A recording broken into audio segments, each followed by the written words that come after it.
প্রভাবশালীরা মাটি কেটে নেয়ার ঘর ভেঙে যাওয়ার ঝুঁকি তৈরি হয়েছে রাজবাড়ীর পদ্মা নদীর দুর্গম বেতকাচরের গুচ্ছ গ্রামে। ভাঙনের ভয়ে এরই মধ্যে সরিয়ে নেওয়া হয়েছে 10টি ঘর। পর্যাপ্ত টয়লেট ও বিশুদ্ধ পানির ব্যবস্থা না থাকায় গুচ্ছগ্রাম ছেড়ে চলে গেছে 40টি পরিবার। মেহেদী হাসানের তথ্য ছবিতে প্রতিবেদন। একসময় সুখের সংসার ছিল নূরজাহান বেগমের, পরে সবকিছু কেড়ে নিয়েছে সর্বনাশা পদ্মা। স্বামীর মৃত্যুর পর মেয়েকে নিয়ে তার ঠাঁই মিলেছে রাজবাড়ীর গোয়ালন্দ উপজেলার দেবগ্রাম ইউনিয়নের বেতকাচরের গুচ্ছগ্রামে।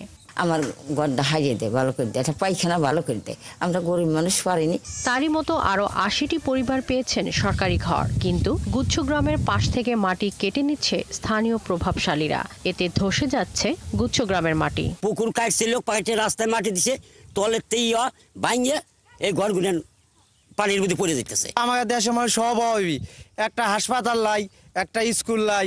মাটি ধসের শঙ্কার পাশাপাশি গুচ্ছগ্রামে নেই টয়লেট ও বিশুদ্ধ পানির পর্যাপ্ত ব্যবস্থা। আশেপাশে নেই কোনো কমিউনিটি ক্লিনিক। কেউ অসুস্থ হলে যেতে হয় অন্তত 30 কিলোমিটার দূরের রাজবাড়ী সদরে। এ কারণে এরই মধ্যে গুচ্ছগ্রাম ছেড়ে চলে গেছেন 40টি পরিবার। একটা রোগী ট্রলারে উঠেলাম, এই ট্রলার আলা পালাম না, হয়তো ট্রলারে তেল আছে, তার হ্যান্ডেল নাই।